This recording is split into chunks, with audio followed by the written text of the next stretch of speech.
Hello everyone, welcome you to learning point. दोस्तों, जैसे कि आप सबको पता है, कोई भी कम्पिटिटिव एग्ज़ाम में हमारा सारा सिलेबस का एक निचोड़ हमारे पास होना चाहिए ताकि बेहतर नंबर हम पा सकें।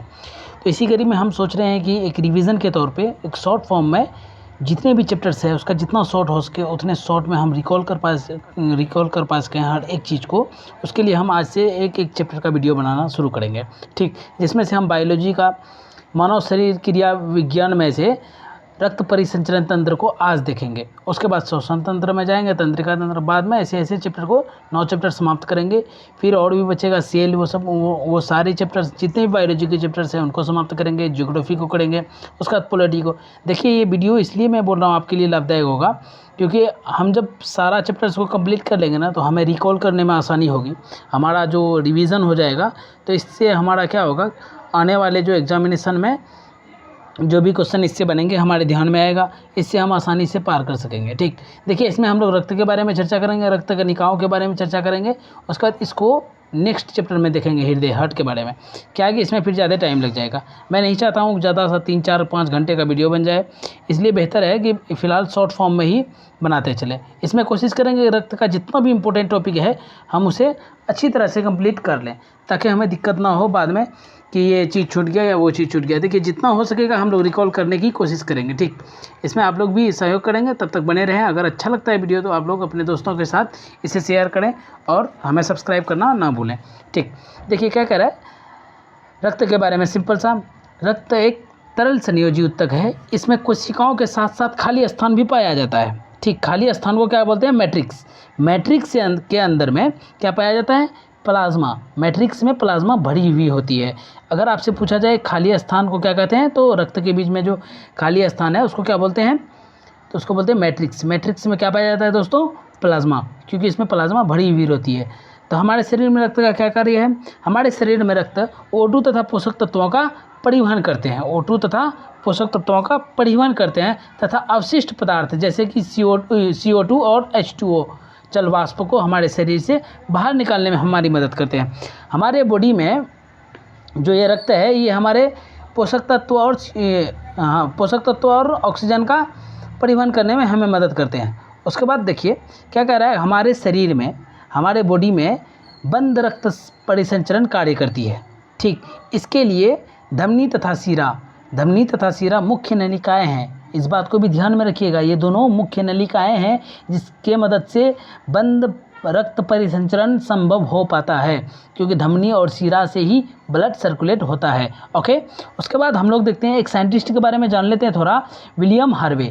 किसके बारे में बोल रहा है? William Harvey. विलियम हार्वे ने पहली बार रक्त परिसंचरण के बारे में हमें बताया कि हमारे शरीर में ऐसा ऐसा प्रोसेस हो रहा है, ठीक। ब्लड से संबंधित अब कुछ तथ्य को भी हम लोग जान लेते हैं, ठीक। चलिए, उसके बाद देखिए तथ्य क्या है। अगर आपका शरीर मान लेते हैं 70 kg है तो आपके शरीर में एटलीस्ट कितना ब्लड होगा? शरीर का 7-8% भाग क्या होता है? ब्लड होता है। कितना हो जाएगा? 5.5 लीटर आपके शरीर में ब्लड होगा। अगर लेडीज़ है तो थोड़ा कम होगा, पुरुष में क्या होता है 1 लीटर लेडीज़ से ज़्यादा रहता है, ठीक। तो हमारा शरीर का 100% में से 7 से 8% भाग क्या होता है? ब्लड रहता है। ब्लड का अध्ययन को क्या बोलते हैं? हेमेटोलॉजी बोलते हैं। ब्लड का pH मान क्षारीय 7.35 और 7.45 ऑलमोस्ट लगभग यही रहता है, तो इसका क्या हो जाएगा? क्षारीय हो जाएगा, ठीक। 1 यूनिट ब्लड जब हम किसी को दान करते हैं तो उसमें कितना ब्लड होता है? 400 ml, ठीक। इस बात को भी जान गए। उसके बाद एक बात और जानिए, ये जो है मेसाडर्म, ये क्या है कि भ्रूण के विकास के दौरान मेसाडर्म अवस्था में रक्त का विकास होता है। समझ गए? इस बात को देखते हैं। अब चलिए नेक्स्ट थोड़ा समझने की कोशिश करते हैं। मान लेते हैं ब्लड 100% है, तो इसका अब हम लोग क्या करेंगे? 100% तो होगा ही ना, इसमें कुछ निर्जीव भाग भी होते हैं और कुछ सजीव भाग भी होते हैं। निर्जीव भाग को हम लोग रक्त प्लाज्मा कहते हैं, जो कि 45 से 60% तक हमारे शरीर में मौजूद है। उसके बाद सजीव भाग की बात करें तो रक्त कोशिकाएं हैं जो कि WBC, RBC और प्लेटलेट्स है जो कि 40 से 45% है। हमने ये देखा कि रक्त में निर्जीव और सजीव 2 चीज़ें हैं, ठीक। उसके बाद अगर हम लोग निर्जीव भाग, जैसे हमने देखा निर्जीव भाग 55 से 60% रक्त प्लाज्मा है, तो उस रक्त प्लाज्मा में है क्या आखिर? देखिए सिंपल सा, रक्त प्लाज्मा में 90% भाग क्या है? पानी है। 8% भाग प्रोटीन है। प्रोटीन में से एल्बुमिन, ग्लोबुमिन, फाइब्रिनोजेन, उसके बाद एंटीबॉडी, ये सारी चीज़ प्रोटीन 7 से 8% हमारे शरीर में है। उसके बाद अन्य 1% में क्या आ जाता है दोस्तों, विटामिन्स ए, ई, उसके बाद ए और ई, उसके बाद B6, B9, B3, ये सारे विटामिन्स हमारे शरीर में, वो भी किस में है, अभी हमने देखा क्या, रक्त प्लाज्मा में ये सब पाया जाता है। उसके बाद इसी में ग्लूकोज भी है, फैट है, फैटी एसिड है, ये सारी चीज़ें हैं।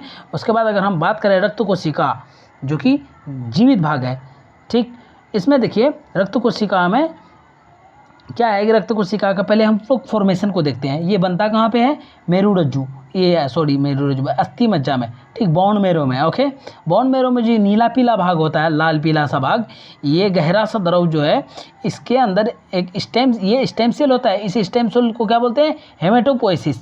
हेमेटोपोएसिस स्टेम सेल में आरबीसी बनता है, डब्ल्यूबीसी बनता है और प्लेटलेट्स बनता है। आरबीसी कितने दिनों में बनता है दोस्तों, 120 दिनों में। तो इसलिए इसका जीवन काल कितना है, इसका मतलब 120 दिन में ख़त्म हो जाता है। इसलिए न्यू आरबीसी बनना शुरू होता है। जब तक वो खत्म होगा तभी तो बन रहा है ना, इस बात को ध्यान में रखिएगा। आरबीसी का जीवन काल 120 दिन, डब्ल्यूबीसी का 7 से 10 दिन, प्लेटलेट्स का 7 दिन। और एक बात को हम लोग थोड़ा समझ लेते हैं, क्या कह रहा है यहाँ पे देखिए, सिंपल सा कहा क्या है कि जब बच्चा गर्भ अवस्था में होता है, भ्रूण अवस्था में रक्त कोशिकाओं का निर्माण कहाँ होता है, लीवर में होता है। हमने देखा रक्त कोशिका हमारे शरीर में बोन मैरो में बन जाता है, लेकिन जो भ्रूण अवस्था में जो बच्चा है उसका कहाँ होता है, तो उसका लीवर में होता है। इस बात को ध्यान में रखिएगा, बहुत इंपॉर्टेंट कुछ चीज़ें हैं ये सब, ठीक। कब क्या पूछ दिया जाए एग्जाम में हमें समझ में नहीं आता है। ओके, जब हमारे ध्यान में रहेगा तो हम रिकॉल कर पाएंगे। ओके, ठीक। उसके बाद आरबीसी लाल रक्त कणिकाएं, इसका कुछ तथ्य को जान लेते हैं। इसका दूसरा नाम क्या है, इरिथ्रोसाइट। इसका निर्माण अभी हम लोगों ने देखा अस्थि मज्जा यानी बोन मैरो में होता है। इसकी मात्रा 45 से 50 लाख, ये उतना इंपॉर्टेंट नहीं है। आकार क्या होता है, पाइकॉनकेव होता है। इसकी मृत्यु होने के बाद ये कहाँ चले जाता है, पलिहा में चले जाता है। आरबीसी में कोई केंद्रक नहीं पाया जाता है, लेकिन नवजात शिशु, ऊँट, लम्भा, ये सब के आरबीसी में केंद्रक पाया जाता है, ठीक। अभी हम लोग एक और बात समझते हैं, हीमोग्लोबिन जो होता है, हीमोग्लोबिन के साथ O2 का परिवहन कौन करता है, हीमोग्लोबिन के साथ O2 का परिवहन कौन करता है, आरबीसी करता है। ये उसका दोस्त हो गया समझिए हीमोग्लोबिन, इसी की सहायता से वो ऑक्सीजन का परिवहन करता है। अब थोड़ा हीमोग्लोबिन के बारे में भी जान लेते हैं, ठीक। हीमोग्लोबिन में क्या कह रहा है, हिमलो वर्णक यानी लाल रंग और ग्लोबिन यानी प्रोटीन, ये दोनों मिलकर क्या बनाते हैं, हीमोग्लोबिन बनाते हैं, ठीक। ये चीज़ देख रहे, एक अणु हीमोग्लोबिन 4 अणु ऑक्सीजन का परिवहन करता है, ठीक। इतना भी समझ गए। जब हीमोग्लोबिन ऑक्सीजन के साथ अभिक्रिया करता है, जब हीमोग्लोबिन ऑक्सीजन के साथ अभिक्रिया करता है तो उसको बोलते हैं ऑक्सी हीमोग्लोबिन। जब ये कार्बन डाइऑक्साइड के साथ करेगा, कार्बामिनो हीमोग्लोबिन, इस बात को ध्यान में रखिएगा। लेकिन जब वो कार्बन मोनोऑक्साइड के साथ करेगा, कार्बोक्सी हीमोग्लोबिन सबसे ज़्यादा विषैला होता है मेरे भाई, ये सबसे ज़्यादा जहरीला होता है, इस बात को ध्यान में रखिएगा।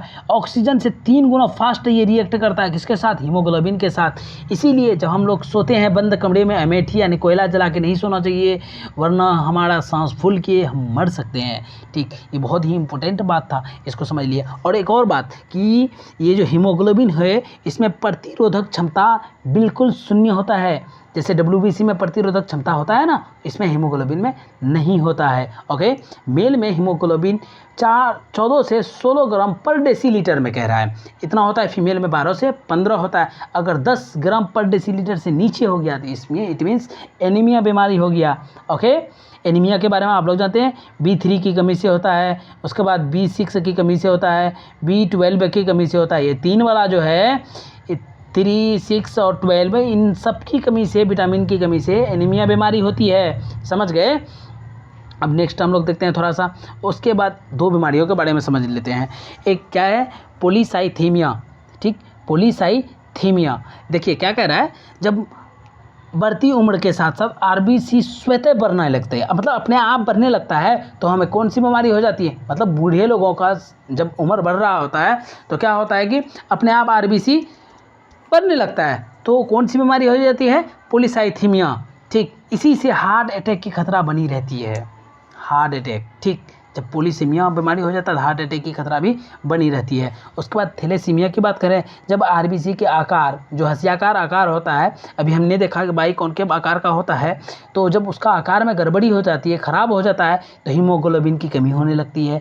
जब हीमोग्लोबिन की कमी होने लगेगी तो बार बार रक्त चढ़ाने की आवश्यकता पड़ेगी। तो इसको कौन सी बीमारी कहते हैं? थैलेसीमिया। ये एक अनुवांशिक बीमारी है। ये थैलेसीमिया अनुवांशिक बीमारी है। ये तो बूढ़े होने के साथ साथ आरबीसी बढ़ने लगता है, इसलिए पोलीसीमिया होता है। लेकिन थैलेसीमिया में हमने देखा कि आरबीसी का आकार चेंज हो जाता है, हीमोग्लोबिन की कमी हो जाती है और हीमोग्लोबिन चढ़ाना पड़ता है। जब हीमोग्लोबिन चढ़ाना पड़ता है तो कौन सी बीमारी है? वो थैलेसीमिया। ठीक, थोड़ा सा अब आगे बढ़ने की कोशिश करते हैं।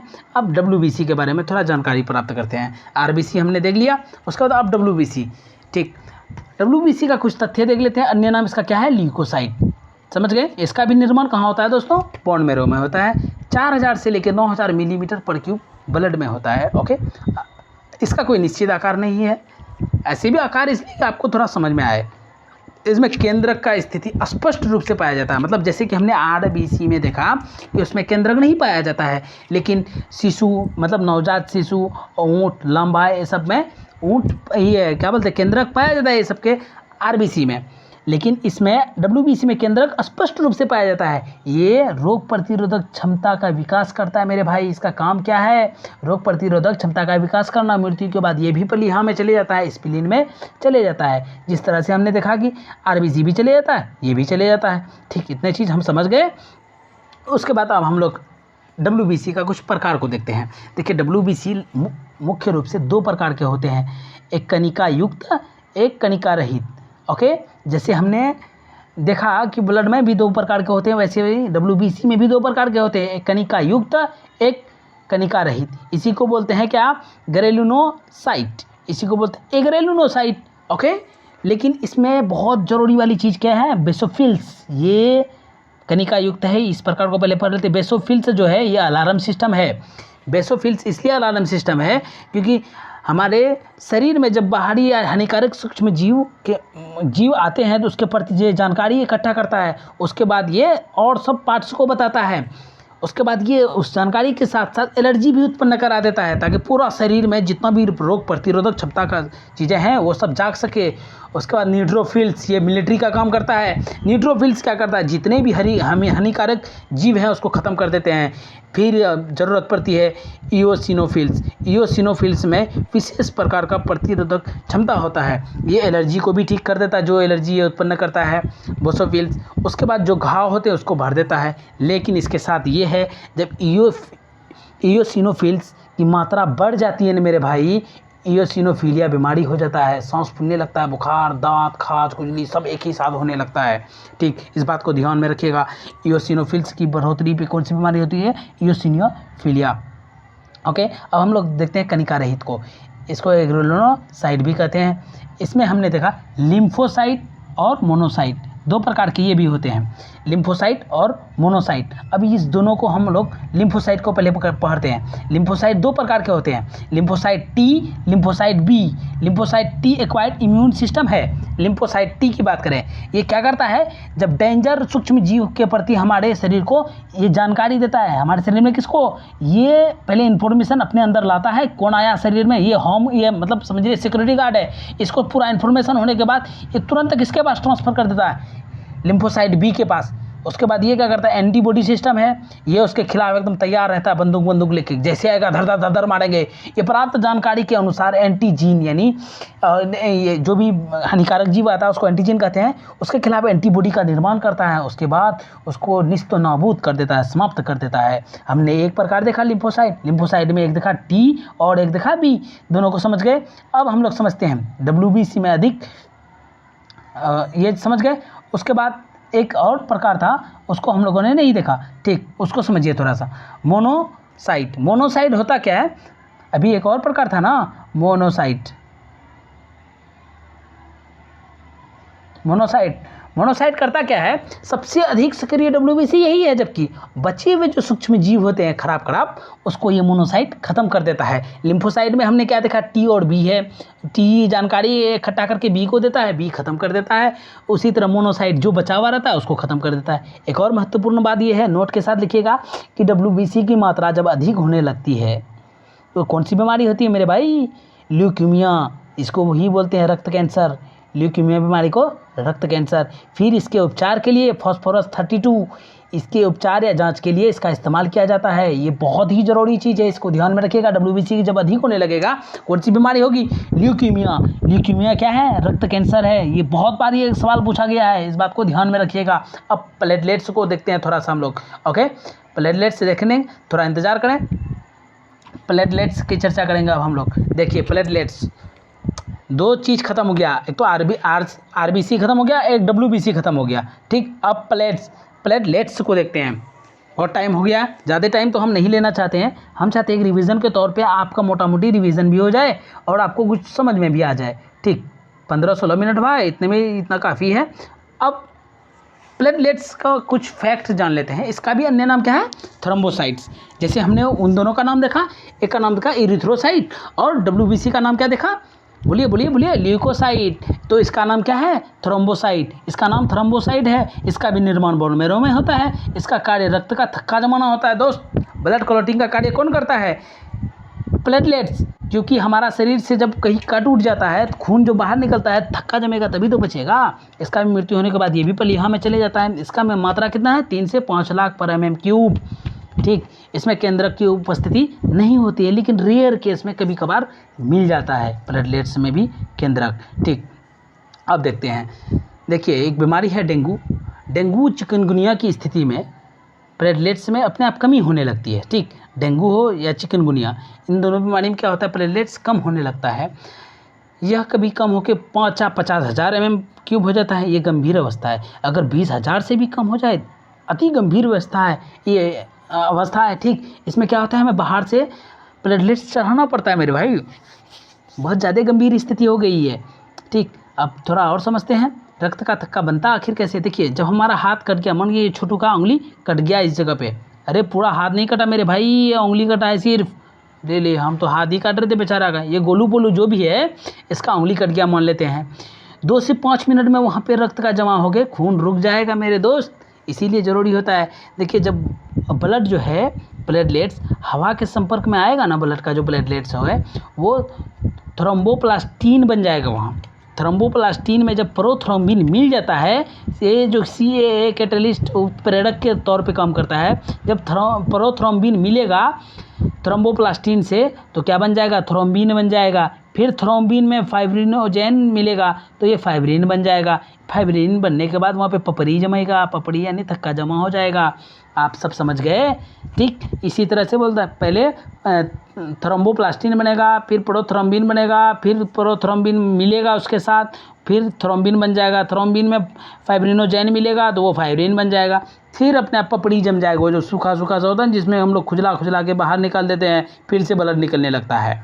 ठीक, अब थोड़ा इम्पोर्टेंट चीज़ को, एक और इम्पोर्टेंट चीज़ जो बार बार पूछा जाता है, देखिए विटामिन और ये CA, प्लेटलेट्स और फाइब्रिन, ये सब पूछा गया है, इसीलिए पहले ऑलरेडी टिक लगा हुआ है। कह रहा है ये सब वो फैक्टर है, वो कारक है जो कि रक्त को जमाने के लिए जिम्मेदार होता है। विटामिन K, कैल्शियम, उसके बाद हम देखते हैं एयर के संपर्क में प्लेटलेट्स आएगा तब ना, प्लेटलेट्स, प्रोथ्रोम्बिन, फाइब्रिनोजेन, फाइब्रिन, ये 7 ऐसे कारक हैं जिसके वजह से खून का थक्का जम जाता है। लेकिन एक और बात है मेरे भाई, जब रक्त हमारे शरीर के अंदर में रहता है तो क्यों नहीं जमता है, क्योंकि उसके अंदर एंटी ब्लड क्लॉटिंग फैक्टर कार्य करती है। उसका नाम क्या है, वो एंटी ब्लड क्लॉटिंग फैक्टर का नाम हिपेरिन अथवा वारफेरिन, ये 2 चीज़ कार्य करता है।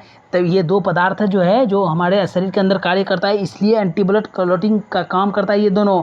लेकिन जोक, लीच, वो जब खून चूसता है तो उस वक्त क्यों नहीं प्लेटलेट्स जमता है, क्योंकि उसके अंदर भी एंटी ब्लड क्लॉटिंग का चीज़ वो छोड़ देता है, हीरोडिन क्या करता है, खून को जमने ही नहीं देता है मेरे दोस्त।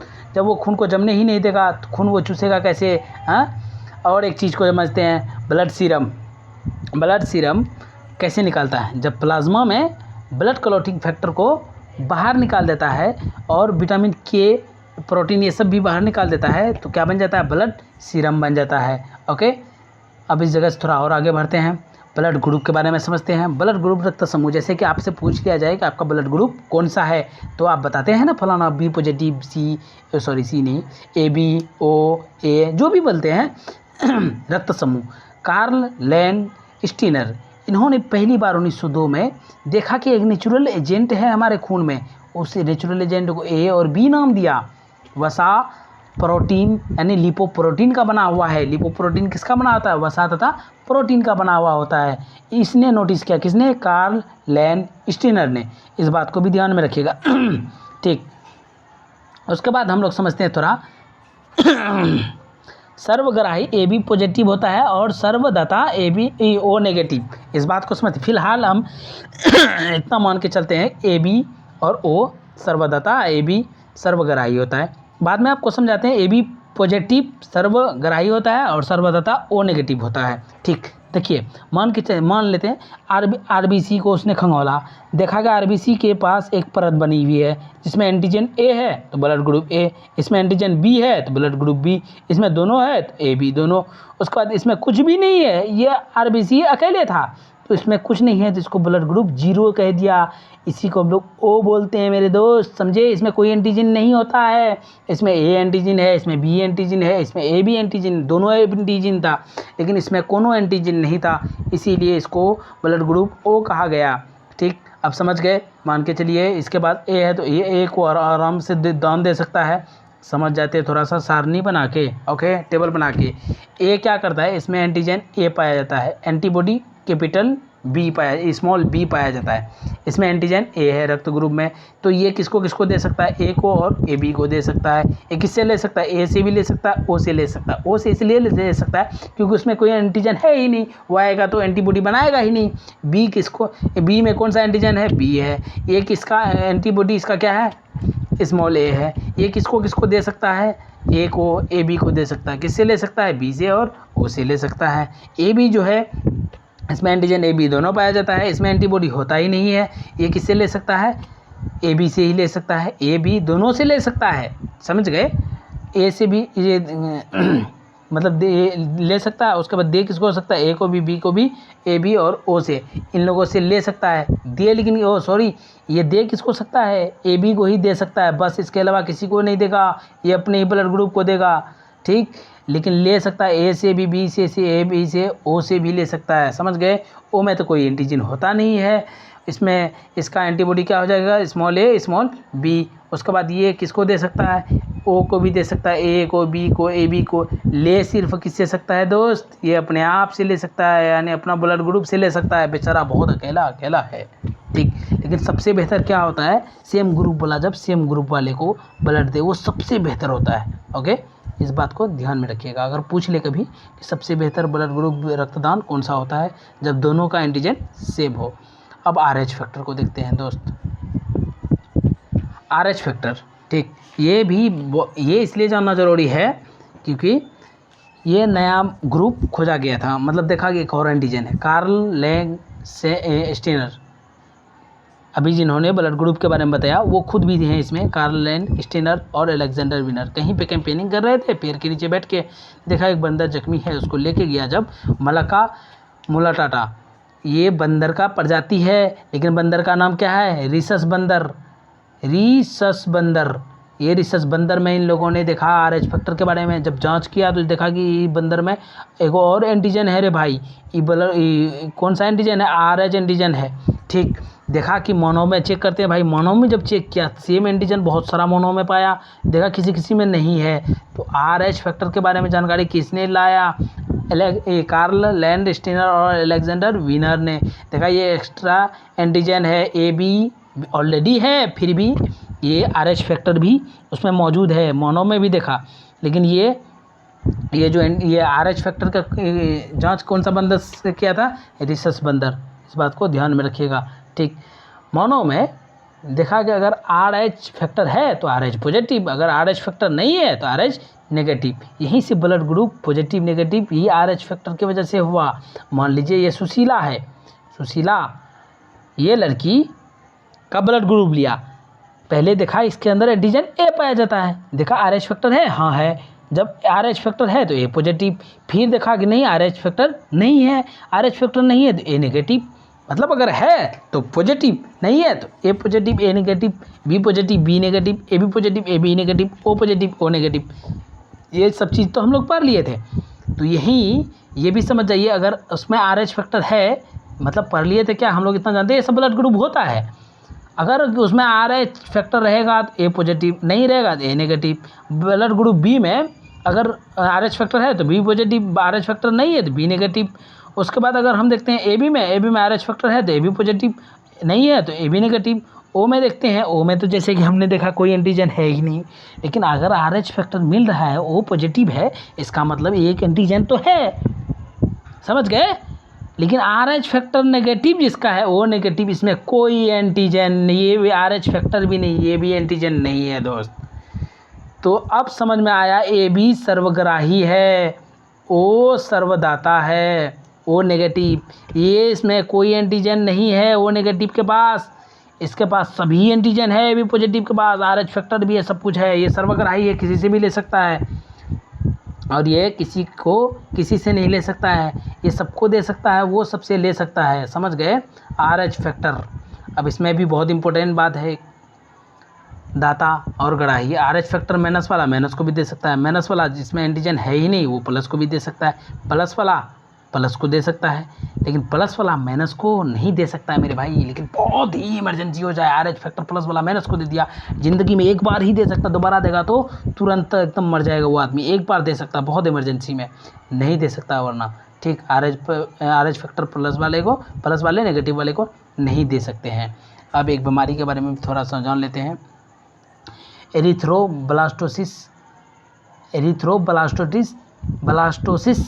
फिटेलिस, ये बीमारी है। देखिए क्यों, मान लेते हैं एक मेल है, उसमें RH फैक्टर पॉजिटिव है, फीमेल में RH फैक्टर नेगेटिव है, बच्चा कुछ भी पैदा होगा तो बच्चा में क्या होगा, RH फैक्टर पॉजिटिव ही होगा, क्योंकि इसमें कोई एंटीजन नहीं है, एक एंटीजन आ रहा है तो वही एंटीजन होगा।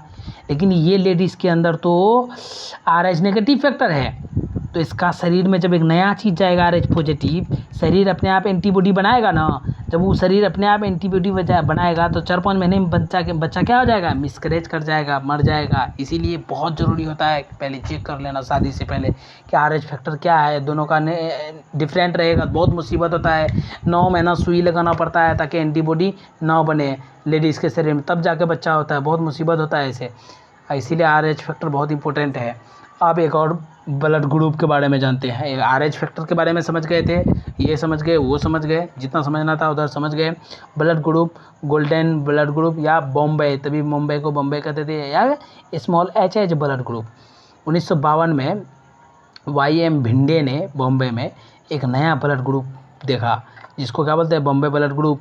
इसको गोल्डन ब्लड ग्रुप क्यों बोलते हैं, ये किसी को भी रक्तदान कर सकता है, ये रेयर ब्लड ग्रुप है, लेकिन ले किससे सकता है, खुद बॉम्बे ब्लड ग्रुप से। दुनिया में सबसे कम यही ब्लड ग्रुप पाया जाता है, इसीलिए इसको गोल्डन ब्लड ग्रुप कहते हैं। जिसके पास है वो किसी को तो दे सकता है बेचारा, लेकिन किसी से ले नहीं सकता है, सिर्फ अपने ब्लड ग्रुप वाले से ले सकता है। तो ये कहाँ, बॉम्बे में इस चीज़ का खोज किया था, इसीलिए इस ब्लड ग्रुप का तो बॉम्बे का ब्लड ग्रुप नाम दिया, समझ गए। अब थोड़ा हम लोग लसीका के बारे में पढ़ते हैं, लिम्फ यानी लसीका। लिम्फ में प्लाज्मा और WBC दो चीज़ पाया जाता है, RBC और प्लेटलेट्स नहीं होते हैं, ठीक। लिम्फ में लिम्फोसाइट, अभी थोड़ा समझते हैं। लसीका एक विशेष प्रकार का द्रव्य है जिसमें कि प्रतिरक्षा की क्षमता होती है। ये जो लसीका है ये एक विशेष प्रकार का द्रव्य है जिसमें प्रतिरक्षा की क्षमता होती है। क्यों? क्योंकि इसमें लिम्फोसाइट है, लिम्फोसाइट की मात्रा ज़्यादा होती है, इसीलिए इसमें प्रतिरक्षा की क्षमता ज़्यादा होती है। हमारे शरीर में 700 से 800 संख्या में लिम्फ नोड पाए जाते हैं, 700 से 800 लगभग, समझे। लसीका ग्रंथि है जो कि क्या निकालती है, लसीका निकालती है। लसीका में सबसे ज़्यादा क्या रहता है, लिम्फोसाइट। अभी हमने देखा लिम्फोसाइट T, लिम्फोसाइट B, जिसके वजह से हमारे शरीर में रोग प्रतिरोधक क्षमता ज़्यादा बढ़ता है, ठीक। उसके बाद कुछ और लिम्फ के बारे में हम लोग जान लेते हैं। इसमें से क्या, सर्वाइकल लिम्फ, उसके बाद आर्पिकल लिम्फ, अपेंडिक्स और पलिहा, ये सब भी लिम्फ है, और टॉन्सिल। ये थोड़ा ध्यान में रखिएगा, कभी कभी पूछ लेता है निम्न में से कौन सा लिम्फ नहीं है, ठीक, उसके बाद वेंस के बारे में देखते हैं थोड़ा सा। देखिए दोस्त, रिकॉल करने में आसानी हो रही तो देखिए, वरना अगर आपको नहीं समझ में आ रहा तो आप फाउंडेशन पहले कीजिए। ठीक, अब रक्त में हम लोग एक चीज़ समझते हैं, रक्त नलिका में, सिंपल सा देखिए, रक्त नलिका में हम इन चीज़ों को देख लेते हैं, वेंस और धमनी, सीरा और धमनी के बारे में हम लोग थोड़ा देख लेते हैं। ये सीरा है मेरे भाई, ये सीरा है।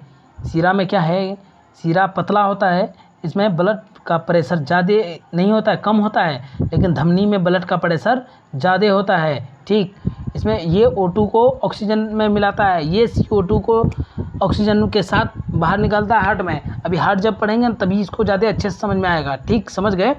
देखिए इसमें वॉल्व भी पाया जाता है, वॉल्व यानी ये ढक्कन, ये जो यहाँ वॉल्व लगा हुआ रहता है ना, मान के चलिए वॉल्व समझते हैं ना, वही वाला।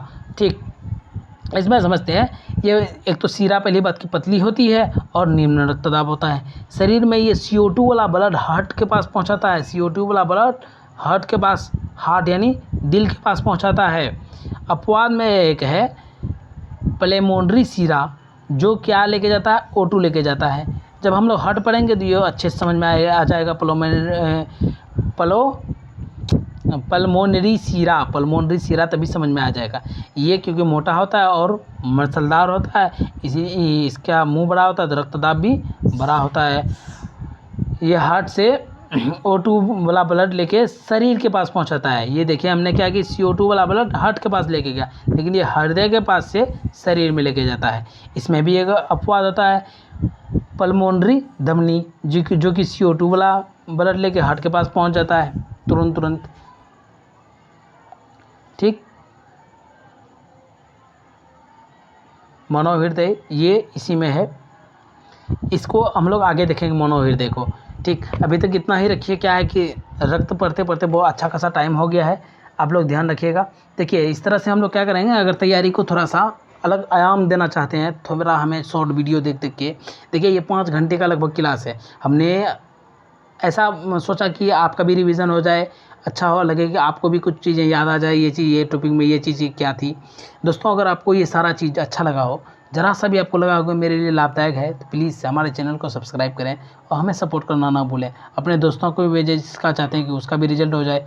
देखिए दोस्त, रिवीजन करना हमारे लिए बहुत ज़्यादा ज़रूरी है। रिवीजन करेंगे तभी तो हमें कुछ समझ में आएगा। मतलब एग्ज़ाम टाइम में रिकॉल करना क्या है कि पूरा नोट्स क्या देखेंगे दोस्त, ये पूरा शॉर्ट नोट्स है ब्लड का। इतना शॉर्ट नोट्स आपको कहीं नहीं मिलेगा, ये बहुत ही शॉर्ट फॉर्म में है। अगर आप इसको देख लेते हैं, 2 बार देख लेते हैं, दिमाग में बैठ जाएगा, हाँ ये चीज़ ये है, ये चीज़ है, हाँ। लेकिन पहले से अगर फाउंडेशन पढ़ के रखें तभी होगा। तब तक के लिए बहुत बहुत शुक्रिया, थैंक यू। अच्छे से तैयारी कीजिए।